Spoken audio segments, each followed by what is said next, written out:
Bonjour. Pour cette troisième vidéo, voyons le cas d'exemple où nos intégrales contiennent au dénominateur des facteurs quadratiques. Donc, si on regarde ici notre expression, au numérateur, on a x2 moins x moins 2. Ça ne nous intéresse pas vraiment.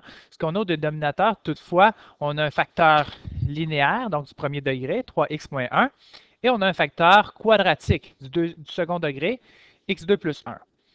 Donc, si on veut décomposer correctement de façon à pouvoir ensuite mieux intégrer notre intégrale initiale, donc on doit poser la décomposition suivante. Donc, x2 plus x moins 2, mon numérateur, sur mon dénominateur, ça c'est déjà factorisé. Donc, va être égal à, premièrement, rien de nouveau à ce niveau-là, une constante sur mon facteur linéaire, 3x moins 1.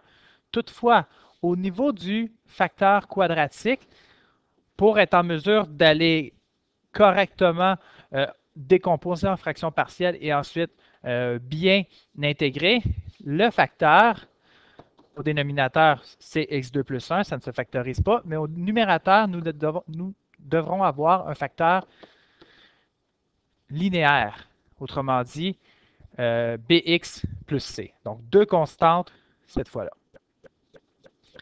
Alors, si on exprime le tout sur le même dénominateur et qu'on l'élimine ensuite, on obtient x2 plus x moins 2 est égal à a fois x2 plus 1 plus bx plus c fois 3x moins 1.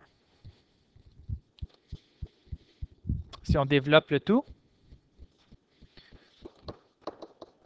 donc x2 plus x moins 2 est égal à ax2 plus a plus 3bx2 moins bx plus 3cx moins c. Rassemblons les termes semblables. Donc, a x2 plus 3bx2 moins bx plus 3cx plus a moins c.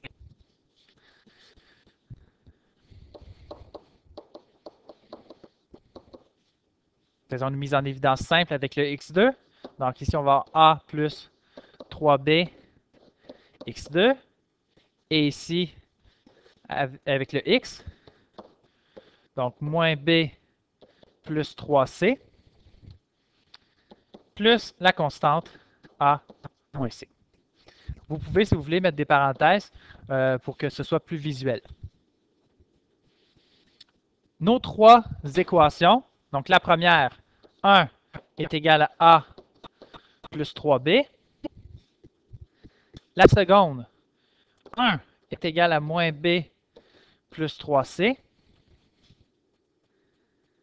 Et la troisième, moins 2 est égal à a moins c. Remarquez qu'ici, la seconde méthode où on substitue par des valeurs de x risque de demander plus de travail étant donné qu'il n'y a pas de restriction pour le facteur x2 plus 1. Alors, on ne peut que prendre la restriction sur le facteur 3x moins 1 qui est 1 tiers. Mais après ça, on doit faire de l'essai et erreur. Donc, si j'essaie de remplacer ici, de résoudre le système d'équations linéaires, ça demande un peu plus de travail. Donc, ici, par exemple, je peux prendre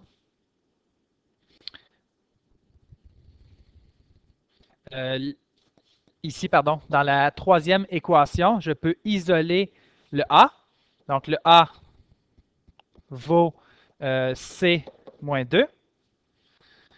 Ce a-là, je peux aller le substituer dans la première équation. Si je le substitue dans la première équation, j'obtiens 1 est égal à c moins 2 plus 3b. Donc, je viens substituer le a. Maintenant, si j'isole le c dans la seconde équation, j'obtiens c est égal à 1 plus b sur 3. Alors, si je regarde c cette équation-là et cette équation-là, deux équations dans lesquelles le C et le B sont en relation, je peux aller substituer le C de cette équation-là dans le C de la première. C'est ce que je vais faire. Donc, j'ai réécrit tout ceci. Donc, 1 égale, plutôt que C, 1 plus B sur 3, moins 2 plus 3B.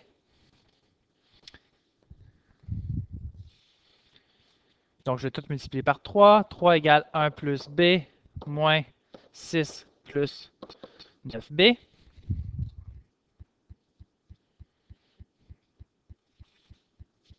Autrement dit, j'ai ici 10B égale à 3 plus 5, 8. 8 égale 10B. Donc, B égale 8 sur 10, autrement dit 4 sur 5. Donc, on a trouvé notre première valeur. Une fois qu'on a trouvé notre première valeur B, on peut venir la substituer dans cette équation-là ici pour trouver C. Alors,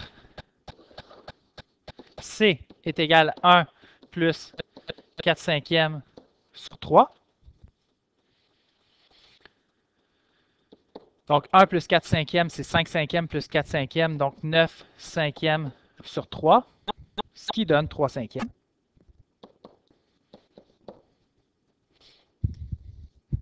Alors, C est égal à 3 cinquièmes. Et on peut venir prendre maintenant cette équation-là.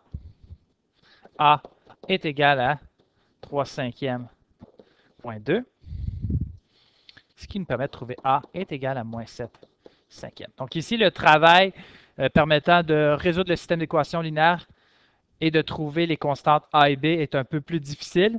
Donc l'idée, c'est de tâtonner, essayer de rassembler des variables, d'utiliser la substitution d'une équation dans une autre pour éventuellement trouver nos trois constantes.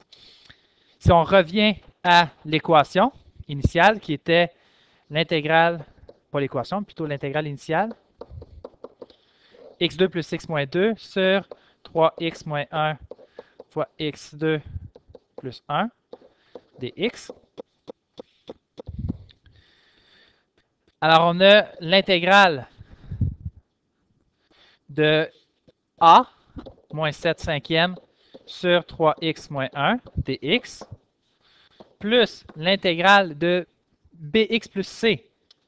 Alors, 4 cinquièmes de x plus 3 cinquièmes sur x2 plus 1 dx.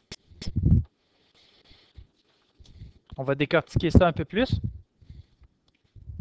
Donc, je mets en évidence ici le 7 cinquième, le moins 7 cinquième, pardon. Donc, il me reste dx sur 3x moins 1. Je vais séparer ma seconde intégrale, donc 4 cinquièmes de l'intégrale de x sur x2 plus 1. Donc, je sépare. Pourquoi? Bien, pour pouvoir faire un changement de variable, puisque j'ai quelque chose de degré 2 en bas, quelque chose de degré 1 en bas, ça va en haut, pardon, ça va fonctionner. Plus 3 cinquièmes de l'intégrale de 1 sur x2 plus 1 dx. Et ici, on va avoir affaire à l'arctangente. Donc, deux changements de variables ici à faire pour pouvoir poursuivre. Donc, le premier changement de variable, donc posons u est égal à 3x moins 1. Donc, du est égal à 3 dx. Autrement dit, du sur 3 est égal à dx. Deuxième changement de variable, cette fois pour ma seconde intégrale. Posons v, par exemple, est égal à x2 plus 1. Ainsi, dv est égal à 2x dx. dv sur 2 est égal à x dx.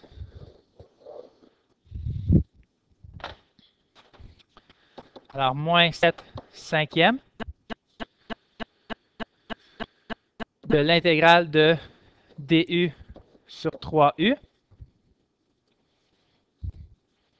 plus 4 cinquièmes, vous voyez, il manquait mon dx ici, de du, pardon, je me trompe de lettre, dv sur 2v Et ici, je n'ai pas de changement de variable à faire. Ça va être l'application directe de la formule de l'arctangente. Alors ici, j'ai moins 7 sur 15 ln de U, plus 4 sur 10, autrement dit 2 sur 5 ln de V, plus 3 cinquièmes d'arctangente de X, plus C. Je n'oublie pas de revenir à ma variable initiale qui est X. Alors, j'ai moins 7 quinzièmes de ln de 3x moins 1 en valeur absolue, plus 2 cinquièmes de ln de x2 plus 1. Cette fois, je peux mettre des parenthèses plutôt que des valeurs absolues puisque x2 plus 1 est toujours positif. Et pour finir, 3 cinquièmes d'arctangente de x plus c.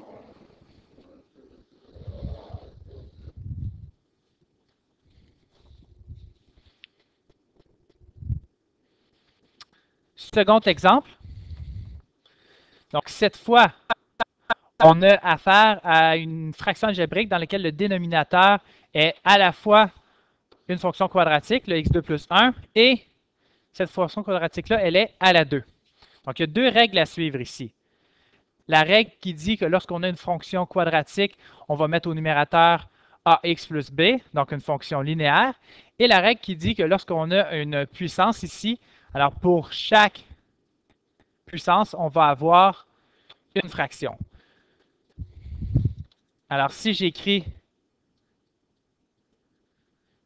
la fraction algébrique, 2x3 plus 5x moins 1 sur x2 plus 1 à la 2, notez que c'est déjà factorisé, je vais avoir une première fraction sur x2 plus 1 et une seconde sur x2 plus 1 à la 2. Donc ça, c'est étant donné que nous avons un exposant 2 ici, on va automatiquement avoir deux fractions en lien avec cet exposant-là. Maintenant, puisque chacune de ces fractions-là, chacun de ces facteurs-là sont des facteurs quadratiques du second degré, alors au numérateur, on va avoir une expression linéaire, donc ax plus b plus cx plus d. Donc là, ça commence à faire beaucoup de constantes à trouver.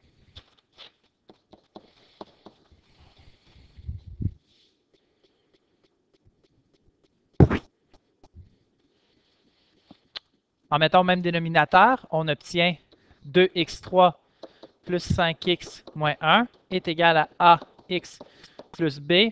Donc, on doit multiplier par le facteur manquant x2 plus 1. La deuxième fraction, elle est déjà sur x2 plus 1 à la 2, alors on n'y touche pas. On développe 2x3 plus 5x moins 1 est égal à ax3 plus ax plus bx2 plus b plus cx plus d. On rassemble. Le terme en x3, il y en a un seul, ax3. Le terme en x2, il y en a un seul, bx2. Le terme en x, il y a a plus c.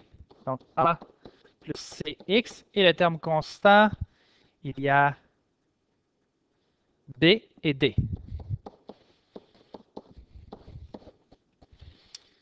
Tout ça devrait nous donner 4 équations, 4 inconnues.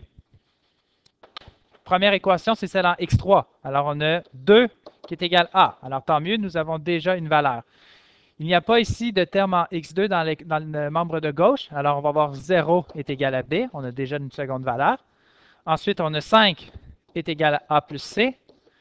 Et moins 1 est égal à b plus d. Alors, je vais juste réécrire qu'on a a qui vaut 2, qu'on a b qui vaut 0. Puisque a vaut 2, alors c va valoir 3. Et puisque b vaut 0, d vaut moins 1. Donc ici, la difficulté n'est pas dans la résolution du système d'équations linéaires. Elle va venir dans l'intégrale. Alors, on va voir qu'est-ce que ça nous donne. Donc, juste pour réécrire la décomposition en fractions partielles, on n'a que 2x3 moins 5x moins 1 plus 5x moins 1 sur x2 plus 1 à la 2 vaut ax plus b. Donc 2x sur plus 0 sur x2 plus 1 plus cx plus d. Donc 3x moins 1 sur x2 plus 1 à la 2. Réécrivons le tout dans l'intégrale. Alors, on a une intégrale de 2x3 plus 5x moins 1 sur x2 plus 1 à la 2 dx va être égal à 2x dx sur x2 plus 1 plus 3 fois l'intégrale de x dx sur x2 plus 1 à la 2 moins l'intégrale de dx sur x2 plus 1 à la 2. Les deux premières se font relativement bien par changement de variable. Je vous épargne les détails, mais voici ce qu'elle nous donne. Donc, elle nous donne ln de x2 plus 1 en posant un changement de variable approprié, soit u est égal à x2 plus 1. Si on pose le même changement de variable avec la seconde intégrale, on obtient cette fois 3 sur 2 fois x2 plus 1. Mais il me reste ma troisième intégrale qui est un peu plus complexe. dx sur x2 plus 1 à la 2. Donc, j'ouvre une parenthèse dans laquelle je vais résoudre dx sur x2 plus 1 à la 2. Je reviendrai ensuite à mon intégrale initiale. Alors, comment est-ce qu'on fait pour résoudre cette intégrale-là? Donc là, ici, on est dans un cas où on peut utiliser la méthode de substitution trigonométrique. Alors, la substitution trigonométrique, ici, c'est celle où on pose x est égal à la tangente de θ. Ainsi, dx vaut sécante carré de θ dθ. Je me laisse de la place au cas où il faudrait que je me fasse mon triangle.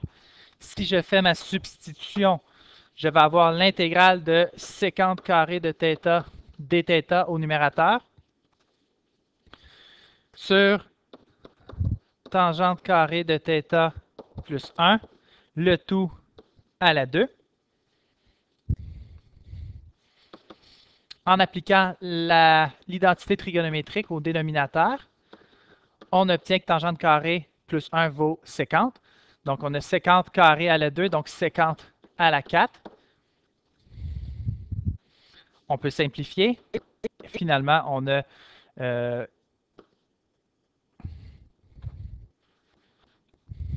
1 sur sécante à la 2 θ dθ.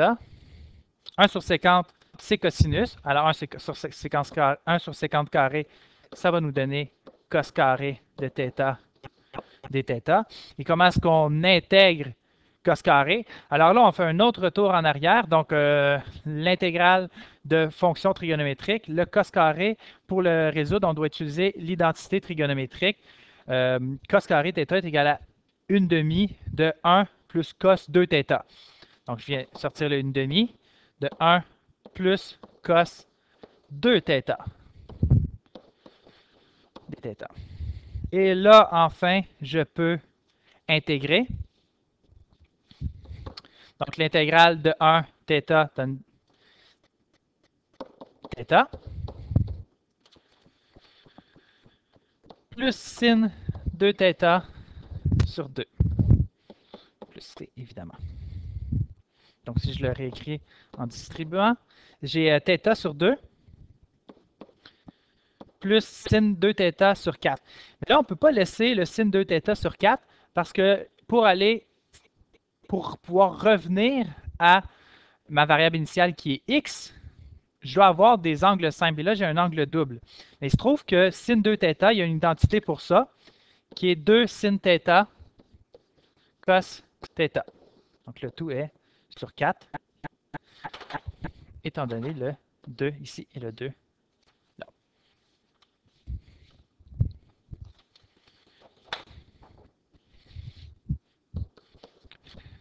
Donc, si je regarde mes expressions avec θ, j'ai θ, sin θ et cos θ. Je n'ai pas le choix. Je dois tracer dans mon changement de variable ma substitution trigonométrique, mon triangle. Donc, poser mon angle θ. La tangente vaut x divisé par 1. Donc, x divisé par 1. On a x ici, on a 1 là. Et ici, on va avoir la racine de x2 plus 1. J'ai besoin de mon θ. Alors, θ, ben, c'est l'arctangente de x, en isolant θ dans x égale tangente θ. J'ai besoin de mon sinus. Donc, sinus de θ, c'est opposé sur hypoténuse, donc x sur la racine de x2 plus 1. Et j'ai aussi besoin de mon cos θ, qui est adjacent sur hypoténuse, donc 1 sur la racine de x2 plus 1. Venons substituer le tout. Donc, je vais avoir ici arctangente de x sur 2 plus 2 fois le sinus qui est x sur la racine de x2 plus 1 fois le cosinus, donc fois racine de x2 plus 1, et je n'oublie pas mon 4, je vais le mettre ici, plus c. Donc, il y a des simplifications possibles. Arctangente de x sur 2. Les 2 et le 4 se simplifient. Les deux racines se rassemblent. Donc, on a plus x sur 2 fois x2 plus 1 plus c. Et attention, ce n'est pas notre réponse finale. Je vous rappelle que nous sommes en train de résoudre notre troisième intégrale ici, qui était partie intégrante de notre grande solution qui est là. Alors, il faudrait tout recopier en bas. Donc, l'intégrale initiale, l'intégrale de 2x3 moins 5 plus 5x plus moins 1 sur x2 plus 1 à la 2 dx est égale à ln de x2 plus 1 moins 3 sur 2 fois x2 plus 1 moins, très important ici, cette expression-là, elle était soustraite. Alors, moins l'arctangente de x, moins x sur 2 fois x2 plus 1 plus c. Donc, remarquez, donc je ne le ferai pas, c'est un détail, mais qu'on peut rassembler ces deux termes-là ensemble, puisqu'ils sont sur le même dénominateur.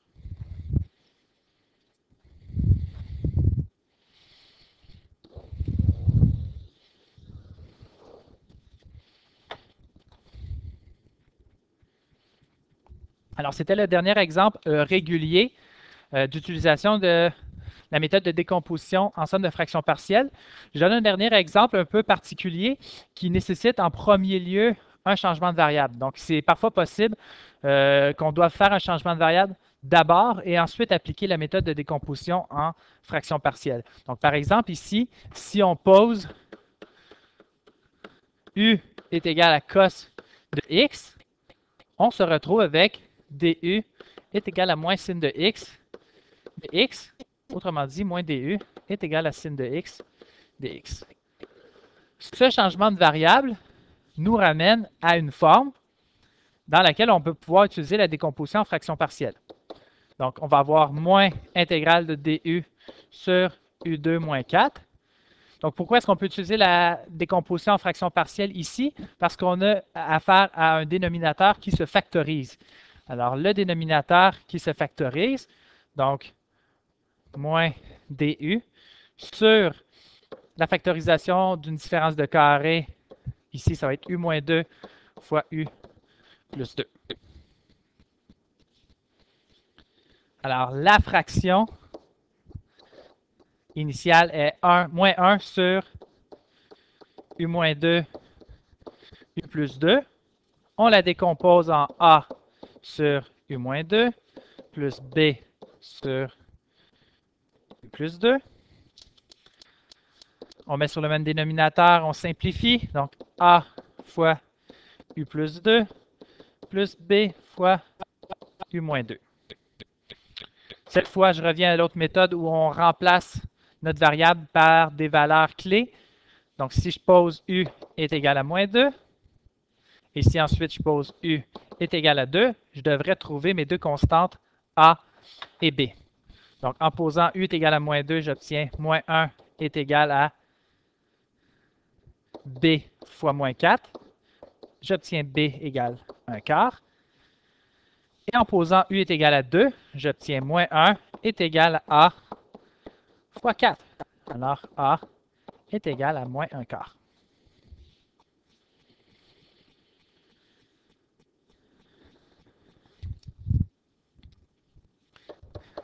Alors, l'intégrale de sin de x dx sur cos de x moins 4, après avoir fait le changement de variable, après avoir fait la décomposition en fractions partielles, nous donne comme paramètre a moins 1 quart sur u moins 2, donc moins 1 quart de l'intégrale de du sur u moins 2, plus 1 quart de l'intégrale de du sur u plus 2. On intègre moins 1 quart de ln de u moins 2 plus 1 quart de ln de u plus 2. On n'oublie pas notre plus c est égal à 1 quart en appliquant les propriétés des logs de ln de u plus 2 sur u moins 2 plus c. Et on se rappelle qu'au départ, notre variable était x et u vaut cos de x dans le coin supérieur droit ici. Donc, on réécrit 1 quart de ln du quotient de cos de x plus 2 sur cos de x moins 2 plus c.